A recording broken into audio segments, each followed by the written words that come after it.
Hi, thank you for joining. My name is Ronnie Hay. I'm joined by Manon, Danny, Pauline, and Chelsea. We're from Team PHYVE Consulting. So today we're going to talk about the Tesla Motor Company. We've been asked by the company to look at a few recommendations. So we're going to talk about a few things. Tesla's business model. Is their current marketing strategy aligned with that business model? And what recommendations does PHYVE Consulting have for Tesla over the next 5 years of operations? So Tesla's mission is to accelerate the advent of sustainable transport by bringing compelling mass-market electric cars to the market as soon as possible. So Tesla developed a gradual business strategy that self-sourced the capital, labor, R&D, and equipment necessary through a step-by-step process. In the early years with the Roadster in 2008, Tesla needed a quick win to build brand notoriety among an audience of early adopters. Later, in 2012 and in 2015, the company widened its net with 2 more cars that were somewhat more affordable for the affluent, all while becoming the Apple of the automobile industry. And finally, this year, they unveiled their low-priced car, the Model 3. It's a car targeted for the mass consumer market. So how did they do this? Well, within their business strategy, they started with, at each stage of development, the preceding model provided the R&D funding for the next model. So the first stage with the Roadster, it was a high-priced, high-volume model. The funds for that then supported the next stage of the mid-priced, mid-volume Model S and Model X. And then the revenue from that stage has now been put towards funding the Model 3 that will come out in 2017.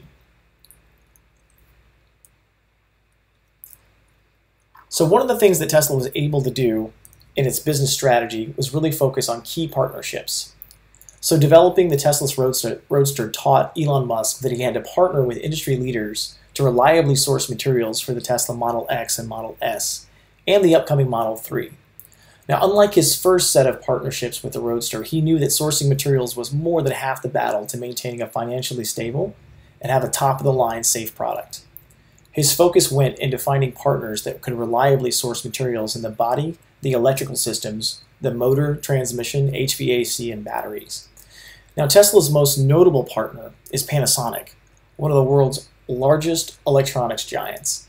Panasonic joined forces with Tesla to help produce the Tesla supply of batteries. And this partnership goes a lot further than traditional partnerships. In 2014, Tesla and Panasonic partnered to open a gigafactory to supply the volume of batteries needed to fulfill the orders for the Model 3 production. Panasonic has laid out over $1.6 billion to help meet the demand. Other parts and supplier partners specific to the Model X, the Model S include Hitachi Cable Company for America for vacuum brakes and hoses, the Modine for the battery chiller, Engel and Demel for the decorative trunk assembly, and just to name a few. Additional partners are engaged in the Model 3 production line, but they have not currently been announced. So a key ingredient to Tesla's success falls with the suppliers of outside the production of the car itself. Initial partners, Daimler and Toyota, originally helped fund Tesla. Both major car companies have since sold their shares in Tesla, making large capital gains, and they still maintain partnerships with Tesla in other ways. And Tesla works closely with government agencies to take advantage of many tax incentives for building green vehicles. They run their production and engineering plants in green-friendly California and Nevada.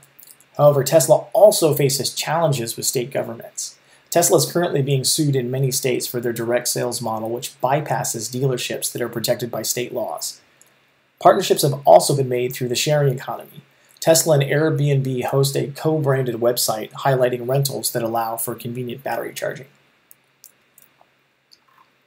Now, additional partners support a network of 641 supercharging stations and over 3,800 regular charging stations across the United States. Now, despite gains made in the charging facilities, this remains a big problem for Tesla in terms of electric vehicles replacing gas-powered vehicles for travel purposes. The infrastructure is still very light, and the charging time is significant compared to simply filling a tank. According to Tesla's website, the supercharging station will charge a vehicle to a half charge in about 20 minutes. Now, these charging stations are only along major highway systems and are only a small percentage of the total number of charging stations available for Tesla cars. The regular charging stations take much longer, as you can see in the graph above. Now, as a daily travel vehicle to and from work, commutes, and for stores, charging is much less of an issue, and the fuel savings greatly offsets the inconvenience of having to charge the vehicle. So to support its business model, you're looking at the major key activities that Tesla is able to do in order to deliver on the company's value proposition. So you have customer experience, research, design, and technology, charging stations, manufacturing, stores, sales and service, and battery production. And that value proposition is basically this: that Tesla's internal competitive advantage relates to the technologies and processes it has developed to complement all of the aspects of its value chain. Tesla provides a high-quality, environmentally responsible, premium vehicles that perform really well and are extremely safe. And Tesla was voted as the most innovative company by Forbes, Fortune magazine, and Fast Company.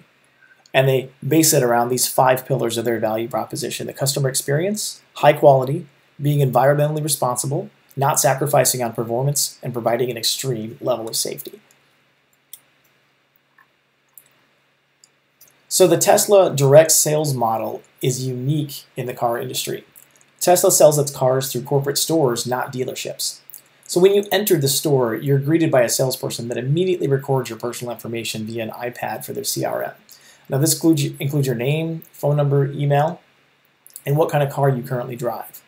Now, from an internal branding perspective, the team is well connected to the company mission and has a great depth of knowledge about its products and its product ecosystem. Now this shows a high degree of sales training. This is needed as it is likely that customers that are moving from a traditional gas-powered vehicle are going to have a lot more questions than your typical car buyer. And there are LCD touchscreens throughout the showroom that are used for education and sales purposes. There's a gas savings estimator on the screens which shows the amount of fuel savings for the estimated miles driven in a year. So for example, based on 20,000 miles driven, the fuel savings came up to be around $3,600 a year. Now that lowers the cost of ownership of the vehicle by $300 a month. And this is hugely significant for the Model 3 because this will drop the cost of the ownership of the car far below comparable gas-powered vehicles and give it a competitive advantage based on not only on price but on quality. The major marketing interaction with the brand, though, is not with a person. The salesperson is very hands-off, allowing you to explore the showroom and interact with the displays and the models that are out there on the floor. Now, their main job is to answer any questions you have and to then schedule you for a test drive. Now, a test drive does not happen on the spot. Now, when you schedule an appointment, it is likely that this is a tool that they use to qualify real buyers, because it seems to discourage the people that just want to take a joyride. I mean, if you're willing to schedule an appointment a week later and come back to test drive the car, it shows that you're pretty much a serious buyer. As an addendum to the customer experience in the store, within 5 minutes after we left, this email came into me inviting me to take a test drive. Now, the overall experience was very low pressure. It's a kind of a we'll be here when you're ready approach. It's invitational, not overly aggressive, and definitely not your typical car buying experience. So that's kind of the in-person marketing model that they have for directly selling their cars in their stores. So let's take a look at their digital marketing. So Tesla's Facebook page has over 1.5 million likes. They are selective in their interactions, choosing to allow their fans to drive their conversation. Now this does align with their word-of-mouth advertising strategy.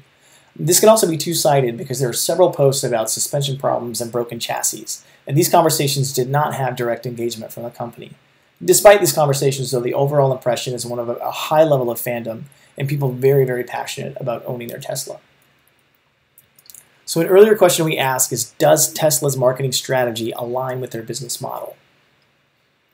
Well, from what we can tell, their focus on the word-of-mouth advertising and their social promotion has built a wide base of fans for sure. The general public knows who Tesla is, but most of the mass market currently sees Tesla as inaccessible. So the question is, will this change with the Model 3? And will Tesla degrade their brand and their quality by selling a cheaper car model? Well, let's first take a look at Tesla's current target market. So right now, their current target market are purchasing a Model S that's priced at about $66,000. These are successful executives and entrepreneurs who are all city dwellers, tech-savvy, and with a green environmental mindset. They're usually wealthy and early adopters whose income levels put them in the upper middle class. As a segmentation, they're individuals looking for a premium luxury car with the added benefit of being fully electric. Now, they're upper middle class baby boomers with incomes typically over $100,000 a year, based on 77% of buyers falling into this particular income level. And Tesla buyers are slightly more likely to be male than female. And the positioning of the car itself in the Model S and the Model X is a luxury car with great performance that simply has the added benefit of being fully electric, but without compromising on style and performance. Now, it's on par with any major luxury brand, Mercedes, BMW. But some key points to take away from this. We believe that the current marketing strategy does align with the current target market, but it's going to present some challenges when moving into a mass market scenario. So consumers in the middle class car market will not find the elegant buying process familiar. They might enjoy it or they might not. This market is used to getting instant gratification, and having to schedule a test drive a week later might be a little bit off-putting for your average car buyer. And having to wait 6 to 8 weeks for the delivery of your car after you've purchased it could prove to be problematic. So if Tesla decides to continue the build-to-order car model, they may face challenges from other competitors stocking inventory and offering pricing discounts via the dealership model. This will not likely be in the first few years of the Model 3, as it doesn't have any significant class competitors based on its quality in the electrical car market. But as competitors face losing market share, they will quickly adapt, build products to compete, and take advantage of Tesla's lack of experience with working with the middle class buyer. So we'll discuss strategies for how to combat these in our recommendations. Now we're going to take a look at Tesla's cost structure.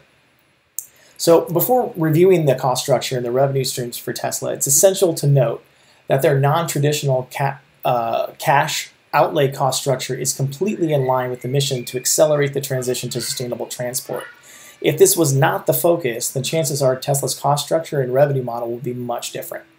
So Tesla's spent and is spending the 25% gross profit margin that they're making on the Model X and the Model S completely to produce the Model 3 and sustain the overall Tesla master plan. Now, this cost structure in terms of operating expenses is quite shocking. Expenses have exceeded revenue quarter after quarter so much that Tesla has only had one profitable quarter in their existence. Now, for many, this might seem to be outrageous. Yet when you consider the bigger picture, the investment that in the long-term business model is necessary to achieve the bigger goal, this does play a role in Tesla's mystique. Elon Musk is kind of chasing a dream to look into changing the world, and he's got a lot of people behind him. Now, the dream is this large price tag where the majority of companies, the money is being spent on R&D, capital infrastructure, taxes, and administrative costs. And this is where Tesla could have been profitable in 2015, but instead they doubled down on their R&D research with an eye on long-term plans and success. The investment in the Gigafactory has also played a role in their cost structure.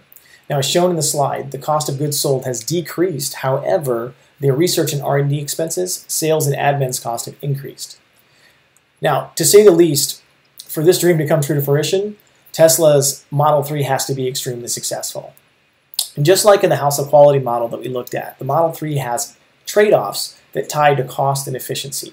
For example, the Model 3 will be using a less expensive alloy frame, where the trade-off is between weight and efficiency.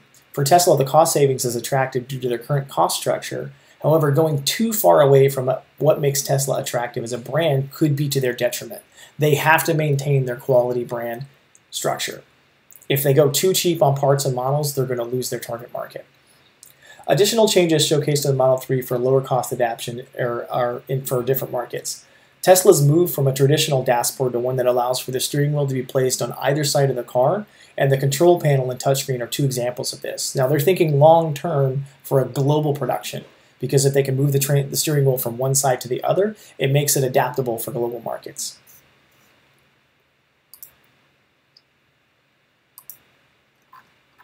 So Tesla has two major revenue generators, cars and battery packs. But for the purpose of this presentation, we're going to focus solely on the car models in production. Now, at this time, there are two main sources of revenue for Tesla for car models, the Model X and the Model S. The Model S is sold at a base price of $70,000 US with the add-on features opportunities that can take it to a price exceeding $105,000. The Model X starts at an $80,000 base, and its features can take it up above $116,000. So for both of these options, many of the luxury and safety features are included, along with very reasonable warranties and car charging capabilities. Now, with the Model 3 rollout expected in 2017, the base rate is $35,000 US. Now, Pre-orders of this have been in the form of a $1,000 reservation fee and have gotten to 373,000 orders to date. So this is projected to be 500,000 by 2018. Now, with this influx in cash, Tesla has a small revenue source at their disposal. Upon completion of the Model 3 orders, though, they should be sitting in a sweet spot. Similar to the Model X and the Model S, there are many add-on options for the Model 3, such as a $5,000 all-wheel drive, $2,500 smart suspension package, and a $2,500 package to activate the car's autonomous driving features. Now, the projected max price for the top-of-the-line model is expected to be around $55,000 US, still in line with the mid-market car purchase. So what have we covered so far? So far we've taken a look in depth at Tesla's business model and structure. We've also examined their marketing strategies from a digital and in-store perspective. So what are some recommendations that we would give to the company? So we have many possible recommendations for extending the Tesla brand to continue its march to becoming a giant in the auto industry. It should be noted that not all of these the company can nor should they do. These recommendations are meant to serve as possible directions the company could go based on the current business model and marketing strategies. So according to Tech Insider, electric cars will make up over 58% of all cars on the road by 2030. Tesla has positioned itself as the quality leader in electric car market and the only reliable electric car producer to date. The major players in the auto industry have lagged behind, not wanting to cannibalize on their gas-powered lines. Tesla is in the unique position to become one of the biggest players in the automobile industry, not only in brand, but in volume as well. Now, this market and brand position will not sustain itself without future innovation, and here are some possible avenues that Tesla can explore. More models. So when Henry Ford produced the Model T, he famously said customers can have any color they want as long as it's black. So this proved a little bit detrimental for Henry Ford in the future. Tesla Model 3 sedan is the only model for the mass market at this $35,000 to $55,000 price range. Now, this will not be a problem for the first few years, we predict. Customers will see the Model 3 as a tremendous value, and its design and technology are based on much more expensive luxury models.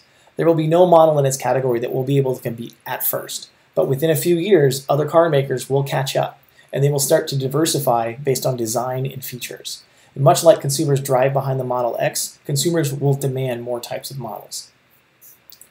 Tesla can also leverage its partnerships. Integration is becoming a customer must between platforms in all industries.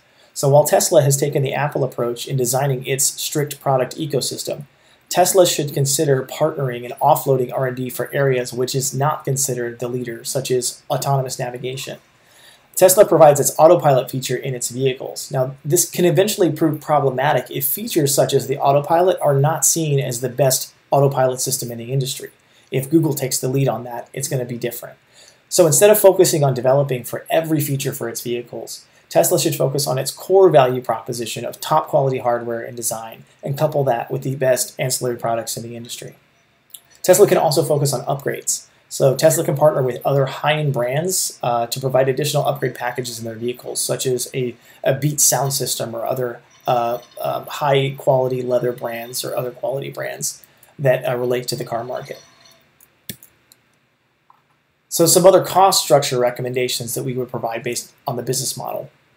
The company should move to decrease its R&D research by 20% and invest more in marketing-related features desired by the mass market. Tesla should also look into maximizing its current factory output before investing in future facilities, unless additional cost savings such as logistics and transport will offset the cost of the investment in the new factory. Tesla can start also investing in ways to reduce its man hours and grow its efficiencies. Tesla has also built a great brand of quality and can take a look into merchandising into other retail channels besides its stores. Another recommendation is to use its battery technology and design abilities to build smaller vehicles such as scooters, ATVs, as well as potentially moving into the mass transit market such as trains and buses. Tesla has already positioned itself to provide home power packs for the home power market, so it's starting to diversify based on its battery technology, and these are great areas to which it could look into creating new markets for itself. So overall, Tesla is in a really strong brand position to solidify itself in the global marketplace, provided it stays connected to the needs of the market and really understands its value proposition and the way that it delivers it. Thank you.